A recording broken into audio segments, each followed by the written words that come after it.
Hello friends, இன்றைக்கி lunch box recipe என்னென்னு பார்த்துடலாம். ஒரு கடாயில் டாட்டிலா சூடு பண்ணி எடுத்து வச்சுக்குங்க.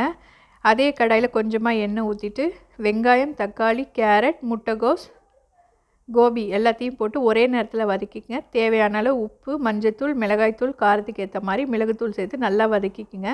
உங்களுக்கு தேவைன்னா ஆரிகானோ சேர்த்துக்கலாம். நான் இன்றைக்கி சேர்த்துருக்கேன். இதை நல்லா வதக்கியாச்சு. ஒரே நேரத்தில் வதக்கினா மட்டும்தான் அந்த காயோட க்ரன்ச்சினஸ் தெரியும். அதனால தான் அப்படி செய்கிறது. இப்போது நம்ம சூடு பண்ணி வச்சுருந்த டார்ட்டியா மேலே மயோனீஸ் தடவிக்கலாம். அது மேலே நம்ம வதக்கி வச்சுருந்த வெஜிடபிள்ஸை வச்சுக்கலாம். என்கிட்ட ஆலிவ்ஸ் கொஞ்சம் இருக்குது, அதையும் வச்சு லெட்யூஸையும் வச்சு இப்போ நான் ரோல் பண்ணிட்டேன். இதுதான் இன்றைக்கி லஞ்ச் பாக்ஸுக்கு நான் பண்ணியிருக்கேன். ஸ்நாக்ஸ் என்னென்னு பார்த்தீங்கன்னா ஓட்ஸ் பார், அது கூட salted cashew and dried banana, அப்புறம் ஆப்பிளில் கொஞ்சமாக உப்பு மிளகுத்தூளும் சேர்த்துருக்கேன். இங்கே கிளைமேட் கொஞ்சம் சரியில்லை, ஃப்ரூட்ஸ் அப்படியே சாப்பிட வேணாம்னு உப்பு மிளகுத்தூள் சேர்த்து ரெடி பண்ணியிருக்கேன். இதுதான் இன்றைக்கி ஸ்நாக்ஸ் பாக்ஸ்.